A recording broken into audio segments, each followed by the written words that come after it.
आखिर कैसे हुआ था भगवान विष्णु का जन्म? क्या सचमुच देवों के देव महादेव भगवान विष्णु के पिता हैं? जानने के लिए वीडियो में अंत तक बने रहें। लेकिन वीडियो में आगे बढ़ने से पहले अगर आपने हमारे चैनल को अब तक सब्सक्राइब नहीं किया है तो इसे अभी सब्सक्राइब करें और कमेंट में जय श्री विष्णु लिखना बिल्कुल न भूलें, ताकि भगवान विष्णु की कृपा आपके पूरे परिवार पर बनी रहे। भगवान विष्णु, जिनको इस संसार के पालनहार के रूप में पूजा जाता है, भगवान विष्णु की आराधना से व्यक्ति के जीवन में सुख, समृद्धि और शांति स्थापित होती है। माना जाता है कि भगवान विष्णु के पूजन से व्यक्ति को माँ लक्ष्मी का आशीर्वाद भी स्वतः ही प्राप्त हो जाता है। भगवान विष्णु के अनेकों भक्त हैं और उनके भक्त उन्हें विभिन्न नामों से पुकारते हैं। कोई उन्हें हरि कहता है तो कोई उन्हें नारायण, वहीं कुछ भक्त उन्हें लक्ष्मीपति के नाम से भी संबोधित करते हैं। हमारे हिंदू सनातन धर्म में भगवान विष्णु को त्रिदेव में एक स्थान प्राप्त है, जिन्हें पालनहार भी कहा जाता है। वहीं धार्मिक ग्रंथों के मान्यताओं के अनुसार धरती पर बढ़ते पापों को खत्म करने के लिए भगवान विष्णु खुद इस संसार में अवतार लेकर प्रकट होते रहे हैं। अब तक भगवान विष्णु कुल 9 अवतार ले चुके हैं और अब कलयुग के आखिरी चरण में वो अपना 10वां और आखिरी अवतार लेंगे, जो कोई और नहीं बल्कि स्वयं कल्कि अवतार होंगे। लेकिन हम ये जानते हैं कि भगवान विष्णु सबसे सर्वोच्च देवताओं में से एक हैं। लेकिन क्या आप जानते हैं कि आखिर भगवान विष्णु की उत्पत्ति कैसे हुई? आखिर कैसे हुआ उनका जन्म? इस प्रश्न का उत्तर पाने के लिए वीडियो अंत तक जरूर देखिएगा। भगवान विष्णु के उत्पत्ति को लेकर कई कथाएं प्रचलित हैं। कोई कथा कहती है कि प्रभु का ना तो कोई आदि है और ना ही कोई अंत। वो समय के पहले से उपस्थित थे और समय के बाद भी रहेंगे। और इसी के साथ कई पुराणों और कथाओं में प्रभु के जन्म और उत्पत्ति को लेकर कई कथाएं पढ़ने को मिलती है। यदि हम शिव पुराण की माने तो उसमें कहा गया है कि भगवान शिव ने ही भगवान विष्णु को उत्पन्न किया है। शिव पुराण के कथा के अनुसार एक बार चिरकाल में भगवान शिव और देवी पार्वती आपस में भ्रमण कर रहे थे और तभी शिव जी के मन में यह विचार आया कि इस भूमंडल में दूसरा व्यक्ति भी होना चाहिए। और यह सुनकर आदि शक्ति ने भगवान शिव से कहा, हे प्रभु, आपको अपने विचार में किस प्रकार का संशय है? आप इस संसार के पालनहार हैं, जो इस समस्त संसार के भलाई के लिए विचार करते रहते हैं। और फिर शिव जी ने आदि शक्ति के यह विचार को सुनकर अपने वाम अंग पर अमृत से स्पर्श किया।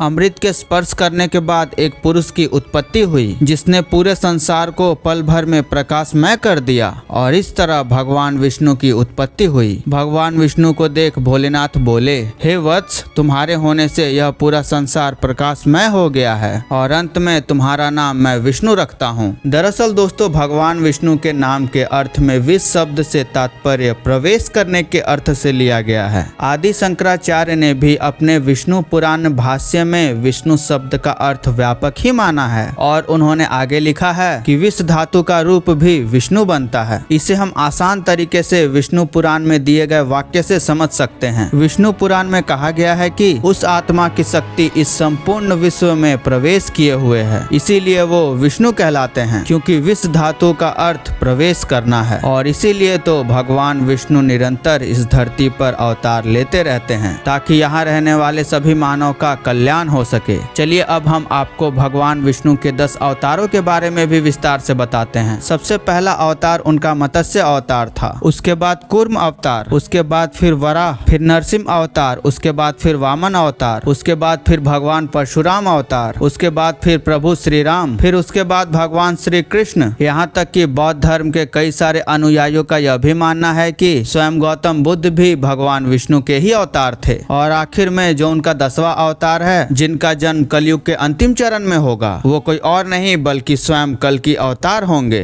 भगवान विष्णु बेहद ही व्यापक और बेहद ही शक्तिशाली हैं। ऐसे में उनकी पत्नी यानी उनकी अर्धांगिनी देवी लक्ष्मी कही जाती है, जिनसे उन्हें 18 पुत्रों की प्राप्ति हुई थी, जिनके नाम हैं देवसखा, चिकलित, आनंद, करदम, श्रीपद, जातवेद, अनुराग, संवाद, विजय, वल्लभ, मध, हर्ष, बल, तेज, दमक, सलील, गुग्गुल और कुरुंटक। अब हमने भगवान विष्णु के उत्पत्ति के बारे में बात की है, उनके अवतारों के बारे में बात की है और कई सारे बातें की हैं। तो ऐसे में यह बात जानना बेहद जरूरी हो जाता है कि आखिर उनके गुरु कौन थे। तो चलिए अब इस बात को भी जान लेते हैं। भगवान विष्णु ने अनेकों अवतार लिए हैं और इन अवतारों में उन्होंने कई लोगों को अपना गुरु माना है। विष्णु जी के परशुराम अवतार के गुरु स्वयं भगवान शिव माने गए हैं, जबकि प्रभु श्री राम ने गुरु वशिष्ठ और ब्रह्म ऋषि विश्वामित्र को अपना गुरु माना था। और यहीं भगवान विष्णु के भगवान श्री कृष्ण अवतार ने स्वयं सौंदीपनि पानी को अपना गुरु माना था और हमने यह सभी जानकारी विभिन्न ग्रंथों और संस्करणों से ली है, जहाँ ये शिव पुराण में वर्णित है कि भगवान शिव ही भगवान विष्णु के पिता हैं। वहीं विष्णु पुराण में यह वर्णित है कि स्वयं विष्णु जी खुद के ही पिता हैं, यानी कि वे स्वयं भू हैं, जिनका ना तो कोई आदि है और ना ही अंत। ऐसे में आपको क्या लगता है कि भगवान विष्णु की उत्पत्ति कैसे हुई होगी? हमें कमेंट करके जरूर बताइएगा। तो मिलते हैं अगले वीडियो में, तब तक आप सभी अपना ख्याल रखिएगा।